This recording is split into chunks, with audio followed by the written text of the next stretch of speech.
Hey everyone, my name is Austin, and welcome back to another episode of the Unfiltered Faith Podcast. I'm thrilled to have you here. If you're joining me for the first time, I want to personally welcome you for tuning in. If you've been here, welcome back. I'm so glad you're here. To kick things off, let's address the elephant in the room. What exactly is loneliness? It's more than just being alone. It's that painful feeling of disconnect, of not feeling understood or valued. It's that ache when you feel disconnected from others, even when surrounded by people. It's like being in a crowded room and still feeling invisible. On the other hand, solitude is a choice. It's the intentional act of stepping away from the noise, the distractions, and the obligations of daily life. Solitude can be a powerful tool for reflection, creativity, and self discovery, but too much solitude, and you can fall into feelings of isolation. I remember a time in my own life when I battled with loneliness. It was when I was in the hospital 8 months ago. The first few days were the easiest, but in the days that followed is where I felt more and more isolated. Yes, I had friends and family visiting me almost every day, but the moment they left the room and closed the door was incredibly isolating, knowing that they were moving on with their everyday lives and responsibilities while I was left behind in that hospital room. I'm not sure if that's selfish or not, but it's depressing to think about that while your friends and family are out and going about their days, while I sat alone with my thoughts. It was a tough time, and I felt like I was missing out on life. I never even opened a door or a window. I kept I became depressed and I was comfortable with it. That's the scary part. Every day my nurses and techs encouraged me to get out of bed, but I felt so comfortable being alone that I didn't want to. I spent 14 of the 16 days I was in the hospital in my room, and I don't think I got up once. But it was during this period of loneliness that I stumbled upon the beauty of solitude. In those last 2 days, I spent reflecting. I decided to get out of bed and take a stroll to the outside. I actually heard God speaking to me, a voice I had not heard in a long time. I think I was wrestling with the fact that I was in a transitional period of my life and I didn't know how to cope with it. I went from this fast paced, constantly busy life because of being a college student to sitting alone in a hospital room for most hours of the day. I believe that God was telling me to slow down. So, what changed for me? How did I turn that loneliness into solitude? One of the biggest shifts was adopting practices that had embraced solitude rather than shying away from it. Like I said, I was reflecting. I was reflecting on different things. I couldn't tell you what it was I was reflecting on, but it worked because I have a completely different mindset on my current situation. I also started journaling. At first, it felt awkward, like talking to myself, which is often deemed a little strange, right?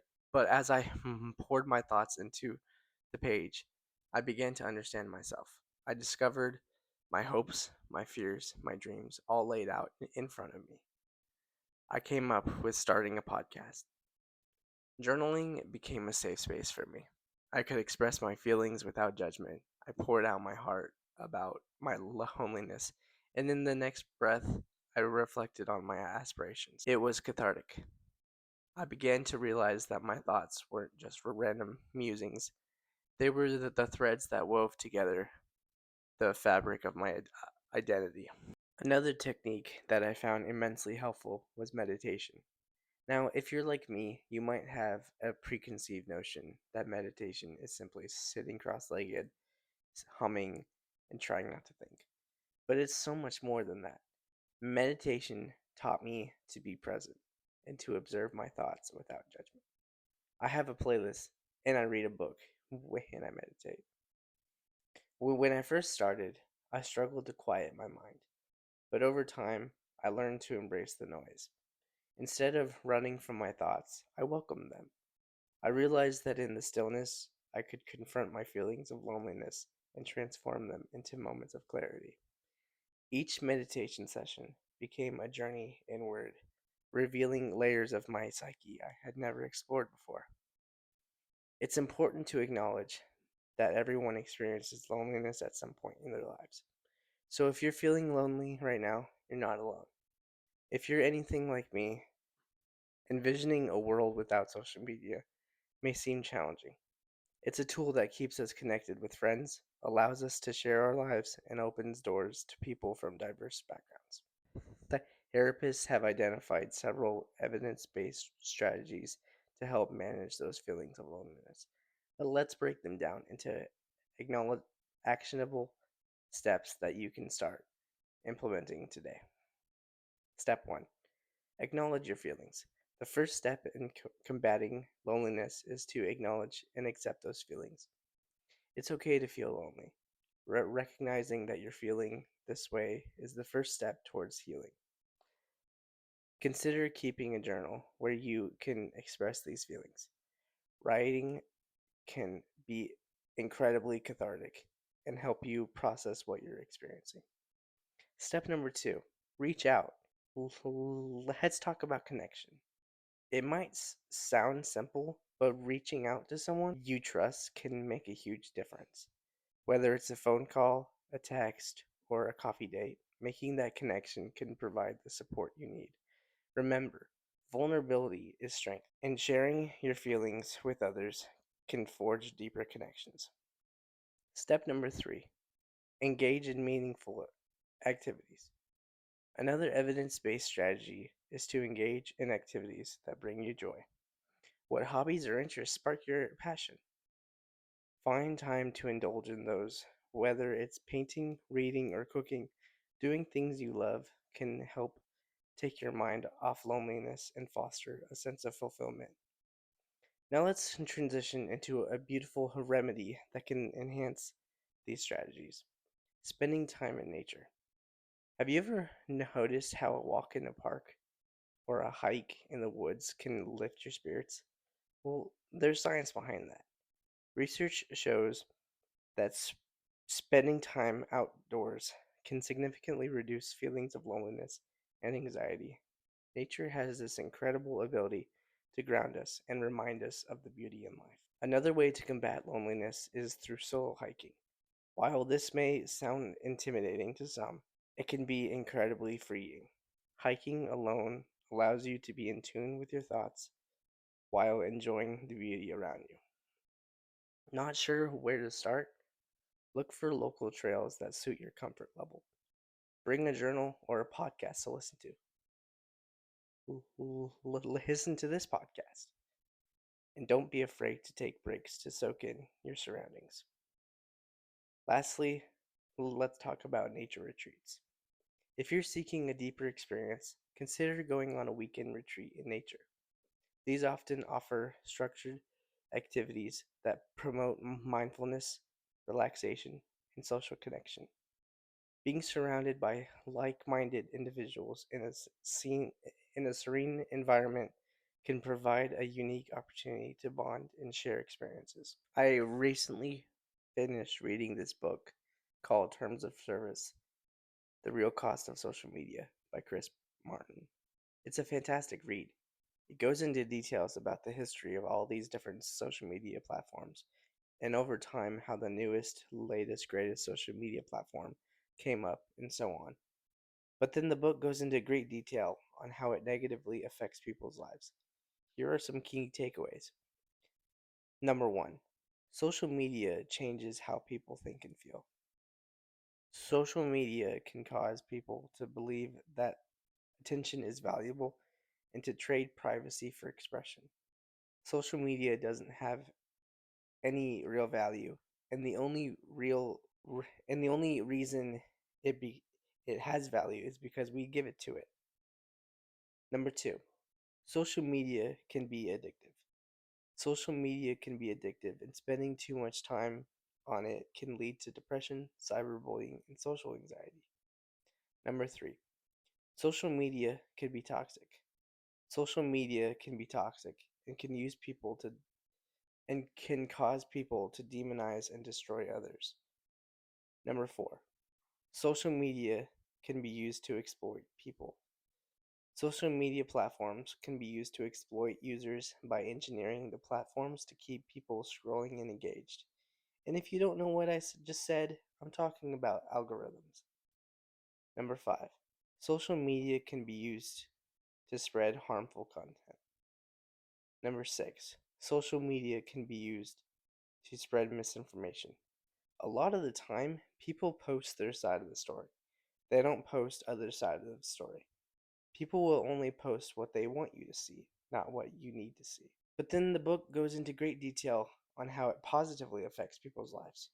Here are some key takeaways. Number 1. Connecting with others. Social media enables people to stay in touch with friends and family across long distances, building new relationships and building communities based on shared interests. Number 2. Access to information. Social media provides immediate access to news, current events, and educational content from around the world, allowing for rapid learning and informed decision making. Number 3. Community building. Platforms can facilitate and create the mobilization of online communities around important causes, enabling collective action and advocacy. Number 4. Creative expression. Social media allows individuals to showcase their creativity through writing, photography, video, and art with a global audience. Number 5. Business opportunities provides businesses with a powerful tool to reach customers, market products, and build brand awareness at a relatively low cost. And number 6, personal development. Access to online courses, tutorials, and learning platforms can support personal growth and skill development. Solitude has a magical way of unlocking creativity. When we allow ourselves to be alone with our thoughts, we create space for inspiration to flow. I discovered my passion for podcasting. I already loved reading and writing, and I also wanted to challenge myself to step out of my comfort zone, to be an advocate for those that don't feel like they have a voice. I have that same voice, but just maybe a little louder. So, by doing this, I'm accomplishing multiple things at once. So, how can we start embracing solitude in our own lives? Here are a few techniques that might resonate with you. Number 1, create a solitude space. Designate a spot in your home or a favorite outdoor area where you can retreat to reflect and recharge. Make it cozy and inviting. Number 2, practice mindfulness. Set aside a few minutes each day to practice mindfulness, whether it's through meditation or simply breathing exercises. Focus on being present in the moment. Number 3, journaling. As I mentioned earlier, journaling can be a powerful tool. Don't worry about grammar or structure, just let your thoughts flow. Write about your day, your feelings, your dreams, or even your worries. Number 4, disconnect from technology. In our hyper-connected world, it's easy to get lost in the noise of social media and endless notifications. Set set boundaries for your screen time and allow yourself to be alone with your thoughts. Number 5, explore nature. Nature has a unique way of grounding us. Take a walk in the woods, sit by a lake, or just gaze at the stars. Allow the beauty of the natural world to inspire and rejuvenate you. Solitude is a wonderful thing and beneficial to our well being. There are studies out there that back this up. However, although alone time can give us a positive morale on our well being, it's crucial to be mindful of when it veers into unhealthy isolation. Embracing solitude doesn't mean isolating yourself, it means taking time to nurture your inner self. It's about finding peace in the quiet moments and allowing those moments to inspire and transform you. According to a recent survey by the Pew Research Review, about 61% of teens report feeling lonely, even while they are frequently using social media platforms. And it's not just the younger generation that's feeling this way. Loneliness is a growing epidemic across all age groups. The same study found that 40% of adults aged 18 to 29 report feeling lonely, while the 35% of those aged 30 to 49 feel the same. These numbers are staggering, and they raise important questions. Are we truly more connected, or are we only connected on the surface? Are we replacing meaningful face to face interactions with superficial online engagements? To explore this, let's think about how social media impacts our relationships. We scroll through curated snapshots of other people's lives, which often leads to comparisons. We might find ourselves thinking, why don't I have that kind of life? Or why don't I have as many friends? This comparison game can leave us feeling inadequate and isolated. What if I told you that there's a name for that? What if I told you that the same tool that keeps us connected with friends, allows us to share our lives, and opens doors to people from diverse backgrounds is the same tool that keeps us isolated, left out, and lonely? You are not going to believe me when I tell you this, but there's an acronym for that. It's called FOMO. FOMO, or the fear of missing out, is the anxious feeling of being left out of events, experiences, or information that others are having. FOMO can lead to anxiety, depression, low self esteem, sleep issues, concentration problems, and even social media addiction.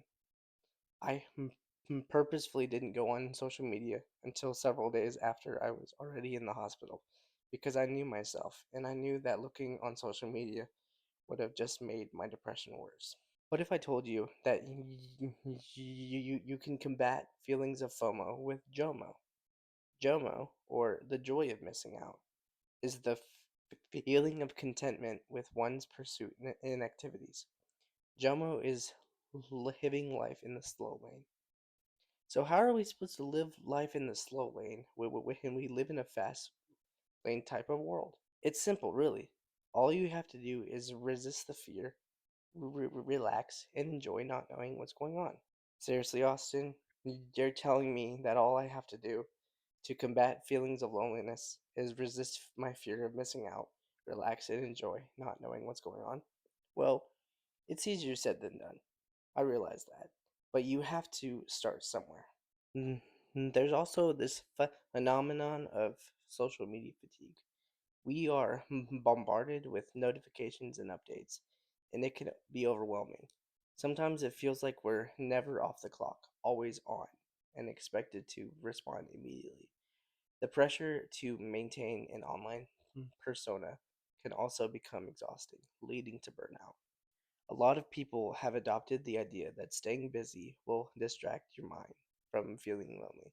And although that might work for a short while, eventually you're going to run out of things to keep you busy and you'll find yourself back to square one. Now let's take a moment to reflect on how these feelings of loneliness can affect our faith. As people of faith, we often seek community and connection, and that's something social media can provide in small doses. However, when those connections are primarily online, they can lack the depth and authenticity that comes from in person interactions. The Bible speaks about the importance of community and fellowship. In Hebrews 10:24, we're encouraged to consider how we may spur one another on towards love and good deeds, not giving up meeting together. But how can we effectively meet together when we're lost in the scroll? Now, let's focus on the older generations for the moment. According to a study by the AARP, nearly 50% of adults aged 50 and older report feeling lonely. This is particularly concerning, considering that social media is often touted as a way to bridge generational gaps. Yet, many older adults find it challenging to navigate these platforms, leading to feelings of isolation rather than connection. So, what can we do about this? How can we leverage technology to foster genuine connections rather than the superficial ones? Well, number one, let's talk about intentionality. It's essential to approach social media with purpose. Instead of mindlessly scrolling or doom scrolling, we can set aside specific times for social media use and then engage in meaningful interactions. Consider reaching out to someone you haven't spoken to in a while or joining a faith based online group that aligns with your values. Number two, let's remember the importance of balance. While social media can be a tool for connection, it shouldn't be our only means of communication. Make an effort to meet up with friends, attend community events, or even join a local church group. These real life connections are vital for our mental and spiritual well being. Number three, let's not forget the power of vulnerability. When we share our struggles, it allows others to open up as well. Social media can sometimes create an illusion that everyone else has it all together, leading to feelings of inadequacy. By being authentic and sharing our true selves, we can create a safe space for others to do the same. And number four, let's take a step back and evaluate our social media consumption.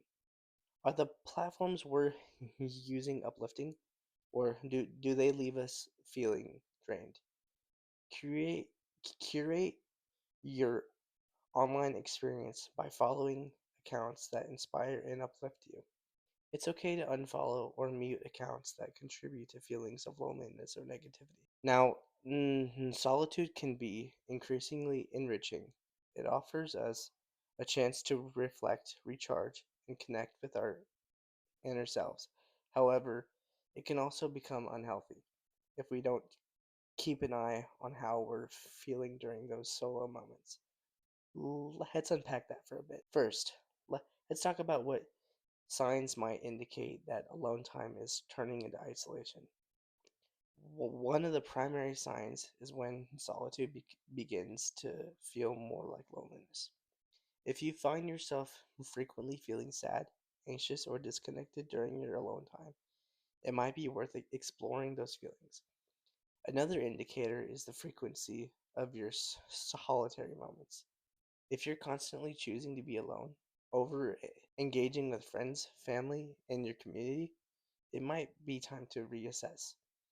Balance is key. It's perfectly fine to enjoy your own company, but if it becomes a habit to decline invitations or avoid social interactions, you may be isolating yourself more than you realize. Also, consider how you're spending your alone time. Are you engaging in activities that nurture your spirit and creativity? Are you finding yourself scrolling through social media, binge watching shows, or just mindlessly passing the time? If your alone time is filled with things that don't bring you joy or fulfillment, it might be a red flag that you're slipping into unhealthy isolation. So, how can we curate a healthy relationship with solitude while avoiding the pitfalls of isolation? Here are a few tips to consider. Set intentions. Before you spend time alone, ask yourself what you hope to gain from that time. Do you want to relax, reflect, create, or simply recharge? Setting a clear intention can help guide your solitary moments towards something meaningful. Number two, engage in creative activities. Whether it's writing, painting, gardening, or playing music, engaging in creative endeavors can transform alone time into a productive and and fulfilling experience. Remember, creativity often flourishes in solitude. Number three, practice mindfulness. Use your own, use your alone time to practice mindfulness or meditation. Being present in the moment can help you connect with your thoughts and emotions, making solitude a more enriching experience. Number four, stay connected. Just because you're spending time alone doesn't mean you have to cut off connections with others. Make an effort to reach out to friends or family, even if it's just a quick text or a phone call. Maintaining those relationships can help prevent feelings of isolation. Number five, monitor your mood. Pay attention to how you feel during and after your alone time. If you find that it constantly, consistently leaves you feeling down or anxious, it might be time to reassess how you're spending that time or seek support. So, as you navigate your relationships with solitude, remember to strike a balance. Embrace the moments of quiet reflection, but also reach out and connect. Find activities that inspire you and nurture your spirit. After all, we're all in this together. And while solitude can be a beautiful journey, it's important to ensure that it doesn't lead us into the shadows of isolation. Before we wrap up, I'd like to encourage you to take a small action today. It could be something as simple as taking a walk in the park, reaching out to a friend, or jotting down your thoughts in a journal. The goal is to do something that fosters a connection with yourself or someone else. Simultaneously, I want to emphasize the importance of embracing moments of solitude. It's completely normal to experience feelings of loneliness as part of the human experience. I encourage you to seek solitude as an opportunity for self discovery, pursuing your interests and nurturing your creativity. I invite you to take a moment to reflect on how your social media usage affects your sense of connection and feelings of loneliness. Consider the steps you can take to cultivate deeper relationships, both online, and in person. While technology can facilitate connections, it's our genuine relationships that truly nourish our spirits. If you like today's discussion, I would greatly appreciate it if you could share it with your friends or leave a review. Your support truly means a lot. Until next time, stay connected, stay authentic, and always remember that you are never truly alone. And don't forget to treasure those quiet moments while also reaching out to your loved ones.